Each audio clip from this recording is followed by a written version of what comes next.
Enfin, une info positive. Il est 16h15 sur RCF. À cette heure-ci, j'aimerais vous parler d'une ASBL qui se décrit comme une ASBL de théâtre engagé. L'ASBL Ras Al Nout qui fait référence à ce mélange d'épices si conforme. En fait, il a de la diversité qui donne un super bon truc en bouche. Voyons voir ce que ça donne en compagnie de celle qui est chargée de tout dire à propos de cette ASBL en tant que chargée de com, Alison Azeuf. Bonjour. Bonjour à vous. Bienvenue sur les ondes de RCF. Mais pas de problème, merci de l'avoir honoré. Alison, depuis combien de temps vous êtes à Ras Al Nout ? Alors, ça fait pas très longtemps, depuis octobre. Et d'ailleurs, ça fait pas très longtemps qu'ils essayent de faire de plus en plus de projets. Et c'est pour ça qu'on essaye d'agrandir l'équipe. On est très content en tout cas de pouvoir contribuer à votre notoriété. Déjà peut-être pour commencer quelques mots généraux sur cette ASBL. Qui est de Molenbeek ? Comment elle a démarré et qu'est-ce que c'est, Ras Al Nout ? Donc elle a démarré à l'initiative de trois jeunes de Molenbeek qui se passionnaient pour le théâtre et qui ont décidé d'utiliser l'humour et l'art pour faire passer des messages engagés, de traiter des thématiques qui leur étaient proches et qui pouvaient, comme vous l'avez dit, être un peu piquants. Ok, et ces jeunes étaient vraiment de Molenbeek à la base. Ok. Donc, et ils ont décidé du coup maintenant à la fois de faire des pièces de théâtre engagées, mais également de faire des activités, des ateliers de théâtre avec des jeunes pour un peu faire passer le flambeau et que ce soit aux jeunes d'aujourd'hui de créer leurs propres pièces et d'exprimer les sujets qui leur sont proches maintenant. Et ça a démarré quand ? Ça a démarré il y a à peu près 10 ans. 10 ans ? Ah oui, donc oui, ok. Donc un certain temps, je vous demanderai pas la date précise.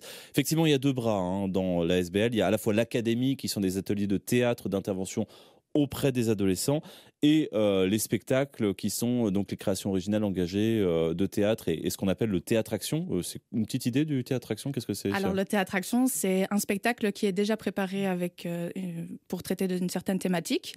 Mais l'idée, c'est que quand les spectateurs assistent à la pièce, ils peuvent eux-mêmes interagir et donc, on va dire, stopper le spectacle pour dire « moi, je ne suis pas d'accord avec ça » et donc je vais monter sur scène et peut-être vous expliquer ce que ma version des faits.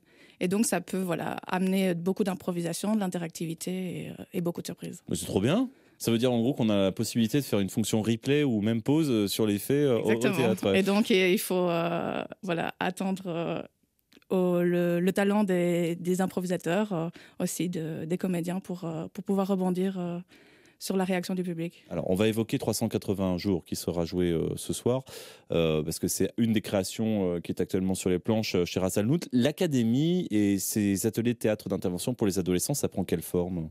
Ça prend la forme d'un atelier où on se met autour d'une table avec des jeunes et on discute tout d'abord des thématiques qui leur sont proches. On leur apprend des techniques de théâtre, comment créer un scénario, comment jouer. Et au bout de ces ateliers, on espère qu'une pièce de théâtre puisse être montée. Mais s'il n'y a pas de pièce de théâtre à la fin, c'est surtout le chemin qui est important, quoi. Ok, donc à la fois donner la possibilité à des adolescents de s'approprier les codes du théâtre pour qu'ils puissent monter ensuite leur propre création. Voilà, et exprimer une thématique importante, comme par exemple le dernier spectacle qui a été joué à partir d'un atelier de théâtre, c'était sur les réseaux sociaux. Donc une thématique qui touche vraiment les jeunes et voilà. Ouais, les réseaux sociaux, ce qu'on en fait et les codes d'usage, effectivement. Le champ d'action de Ras Al Nout est toujours à Molenbeek ou alors vous débordez un petit peu quand même sur les 19 communes ? Alors au début, en fait, on n'avait pas de centre culturel, on n'avait pas de siège et du coup, on était plus sur d'autres théâtres. Donc on a fait au Jacques Franck, au Riche-Clair, un peu partout. Mais maintenant qu'on a acquis un centre éducatif et culturel, on est vraiment posé là et donc si on veut faire nos spectacles sans l'aide d'autres théâtres, on peut le faire quand on veut en fait. Et maintenant vous êtes implanté où ? Donc à Molenbeek, près de la place de l'église. D'accord. Ok, donc c'est bien d'avoir votre propre centre maintenant à vous et de pouvoir squatter des scènes aussi un petit peu partout à Bruxelles. C'est aussi comme ça que ça marche.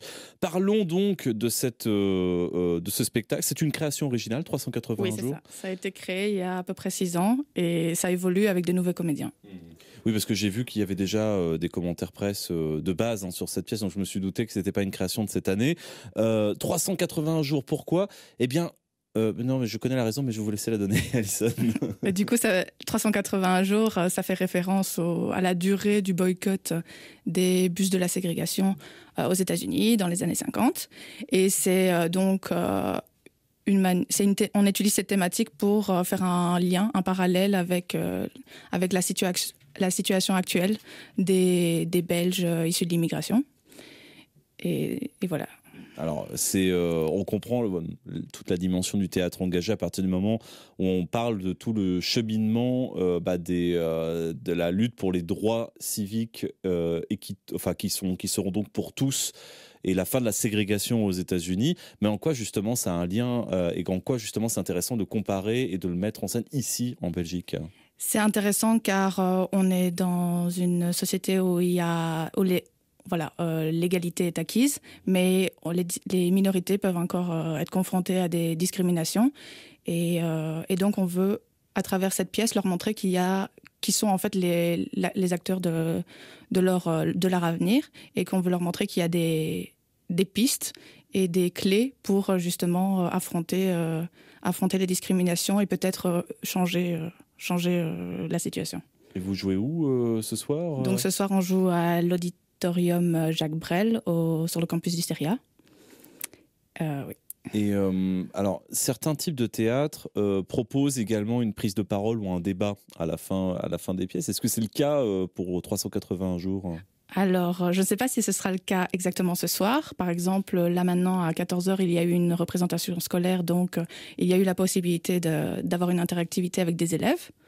Ça dépend en fait du public. Ça dépend, en tout cas, après le spectacle, il y a toujours un membre de l'ASBL pour présenter vraiment le projet, pour présenter l'association.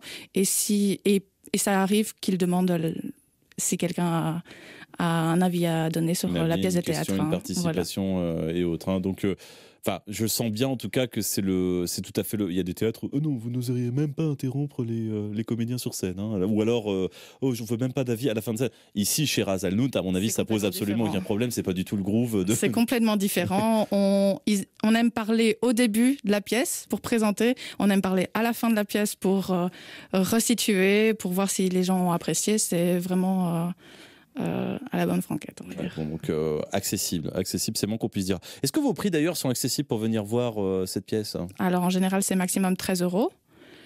Les prix diffèrent en fonction de la catégorie. Et par exemple, on accepte l'article 27. Il y a des prix plus bas pour les réfugiés, pour le chômage, etc. Ouais.